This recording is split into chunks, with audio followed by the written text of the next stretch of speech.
Manchester United are lacking. We are conceding silly goals, as is a lot of the league, and we're going to do a video on that, so stay tuned for that one. We're being overrun in midfield, but for me, the biggest problem is we're not scoring enough goals, and it's a big problem, and it's an essential part of the problem, and it starts, I think, with having dynamic wingers. United were famously renowned for great wingers. Go back to Beckham and Giggs, go back to the Rooney, Tevez, Ronaldo, go back to George Best. United have always had wingers, and these players became undisputed icons of the game. Now United do not have a player like that anymore. And even when times have changed and maybe you didn't quite have flying wingers, you had absolutely lethal goal scorers a la Ruud van Nistelrooy. We don't have anybody like that.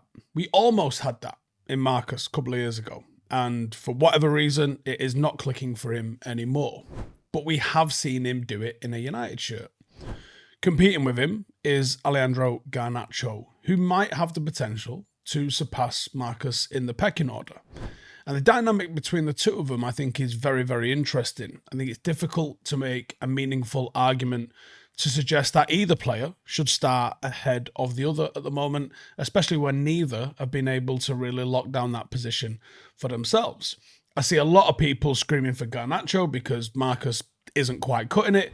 But in the cameos that I've seen from Garnacho, yes, he's managed to create some goals, but the overall gameplay is of quite a poor standard, I think. And that's with the bar being set as low as Marcus has set it with his current form. So it's an absolute nightmare situation.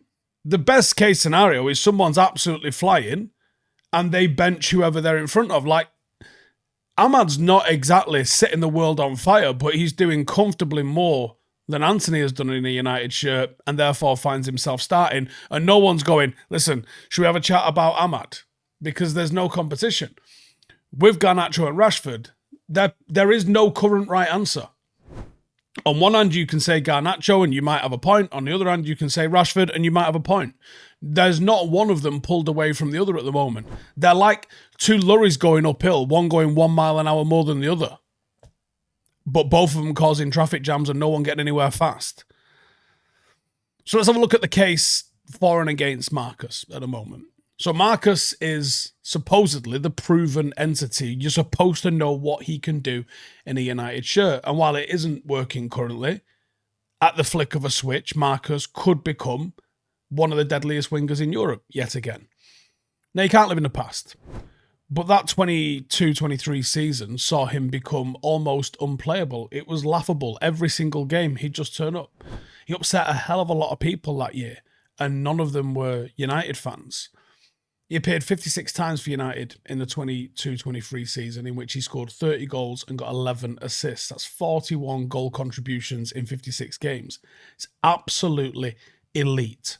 17 of the goals came in the Premier League, 6 were in the Europa, another 6 were in the EFL Cup, and he scored 1 in the FA Cup. Now, it didn't work out anywhere near the same the season after. Rashford looked worryingly bad, to the extent where there were so many calls to sell him. Last season, he made 53 appearances. He scored 8 and got 6 assists, 14 goal contributions. It's not horrendous in terms of the numbers, but the performances were non-existent.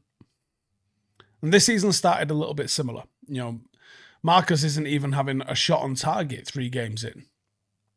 That's not going to lead to a 41 goal contribution season. It just isn't. He is creating some chances for people that they're not finishing, but Marcus is not there as a creator. That has never been his game. He is a finisher that might sprinkle a couple of assists in every now and then. He's got to be going for himself. He's got to be creating chances. And more importantly, he's got to be taking people on, because that's what he's good at. I could even make the case that he doesn't seem, at least on the pitch. Yes, he's just been doing something with Opera off the pitch, or I guess on the training pitch, but in a United shirt on the pitch, we've not really seen this sort of desperation to prove us wrong yet. But there is still time. Now, against Liverpool, I didn't think Rashford was one of the worst players on the pitch at all. He should have come away with at least 1 assist for the crosses that he put in for Xerxes, but it didn't work out that way. He pressed, he worked hard, he defended well, his movement was there, and there was a clear desire to play well and grasp some sort of result for United. But you could see that he had no confidence in trying to get at someone. Now, Trent is a weakness defensively. Trent can be got at defensively. And we didn't see him attempt to put Trent under any sort of pressure with the ball. You really can get into him. And that's one of Rashford's best qualities. I would have thought Marcus Rashford, looking at that game, going into that match, he's sitting there going, I'm going to cook Trent and I'm going to get back on side with all of these fans and then I'm going to kick on from there. But he didn't do that. There was opportunities when he got the ball and you're thinking, big heavy touch and then get after it, explode after it. As he lost a yard of pace. As he lost all of his confidence. He's been hounded by opposition fans and actually United fans for years. And I think it's gotten to him. But I think it's either time for him to step up or move on. Because somebody else is going to step up if he doesn't. Enter Garnacho, 20-year-old Argentinian with a burning desire to be the new Cristiano Ronaldo, amongst other things, I would imagine. Now, we saw his youthful, exuberant sort of grace Old Trafford with that sort of Youth Cup run back in 2022, and it's been a pretty upward trajectory ever since for him. He's relentless. He is not someone short of confidence, but there are so many raw elements to his game that it tends to be us undoing at the very, very top level. He relies on pace probably a little bit too much. And if what he's trying to do with his pace doesn't come off, he's sometimes a detriment to the team. His decision making at times is way below that of a Premier League winger. That should come with game time if he's got the mental capacity to be able to learn from it. But there's so many opportunities where there was a pass rather than a run, or a run instead of a pass. It's just sometimes find him doing the strangest things. I mean, this started even last season when Hojlund first came. Garnacho just didn't look like he even knew where he was. Premier League football is difficult for people, even in their prime, to adapt to. So I can't imagine the difficulty of a young player that's trying to break him through from United's academy. All eyes are on you. Your performances are heavily, heavily scrutinised. And I think some people slightly jump the gun with Garnacho. There is genuine good ability in there. And there is a genuine desire to make things happen.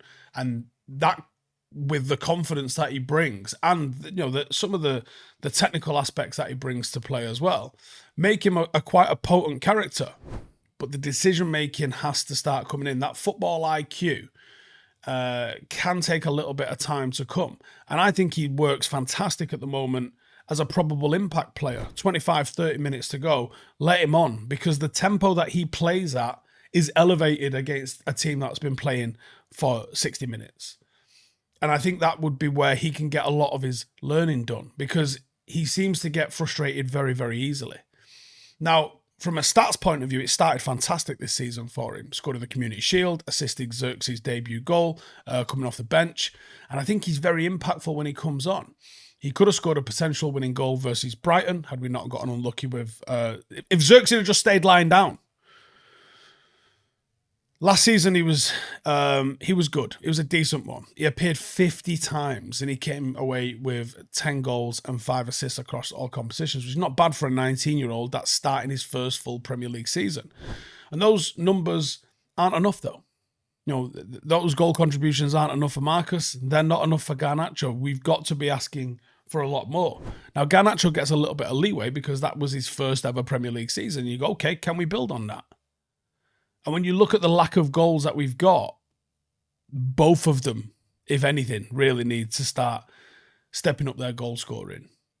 We probably need at least 10 more goal contributions from both of them if they were both to play the same sort of number of games. If the start to the 24-25 season is anything to go off, I think Garnacho's got the potential to evolve his game further than we've already seen already.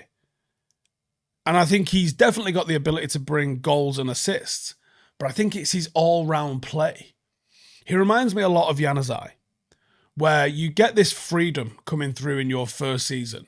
In your second season, you're expected to take on a little bit of tactical nous and start learning things. You are now a professional and you've got 50, 60, 70 games under your belt.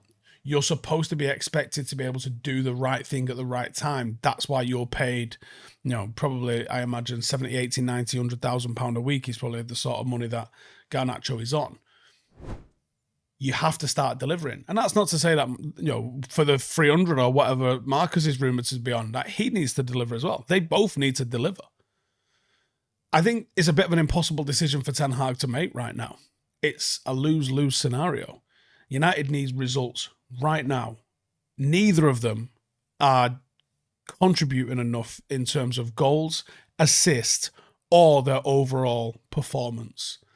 I think if one of the categories was being satisfied, it would be so much easier to justify the selection. Like if you had the goal contributions that Marcus had a couple of seasons ago, you're just picking him, aren't you? But neither of them are doing that. If you had the performances where you're creating chance after chance after chance and other people are missing them, Marcus doing it for one game against Liverpool doesn't mean that that's what's happened for all of the games so far this season, because it hasn't. But if one of them was doing that, just putting it on a plate all the time, being this absolute chance creation monster, you could forgive and allow it. But that isn't happening. And if one of them was just dancing through opposition, making things happen, looking deadly, looking lively, putting in 9 and 10 out of 10 performances, but the goals and assists weren't quite coming, you could take it, but it's not happening. So I don't know where Ten Hag goes from here. If he sticks with Rashford, he might never get back to the level that we've come to expect of him. If he chooses Garnacho, does that mean that you've just drawn a line under Marcus Rashford's career at Manchester United? And is Garnacho even the right horse to bet on? It's a mad tough decision with some major implications for not just our season, but the seasons that are going to come after it. If you hold Garnacho too far back and don't select him because you're hoping Marcus comes back into form, that could end up screwing you as well. Like I said, you're looking at two lorries going 1 mile an hour different. Does playing Marcus through bad form help him or hinder him? I don't know. Do we really know what Garnacho's ceiling is? Is he an exciting youngster, or is there a seasoned professional that can be relied upon to make the right decisions in there? I don't know. It's a big dilemma. It's a big dilemma, and one that if the manager gets right, we benefit from. But if he gets wrong, you could be looking at both of them leaving. As drastic as that would be. Anyway, let me know your thoughts in the comments below, and I'll see you in the next one. Laters. Hey, thank you for watching the video. If you are new around these parts, then don't forget to subscribe. My channel is proudly supported by my community on Patreon. If you'd like to get a little bit of extra content, a Discord group, meetups, five-a-side games, weekly podcasts, behind the scenes, and even an occasional bit of transfer news as and when I get it, then for the price of a pint, you can show your appreciation for the content that we make and get some goodies for doing so as well. Check the link in the description or click the button right here. You'll also find all of my socials here too if you want to follow me on any of those platforms. Nice one.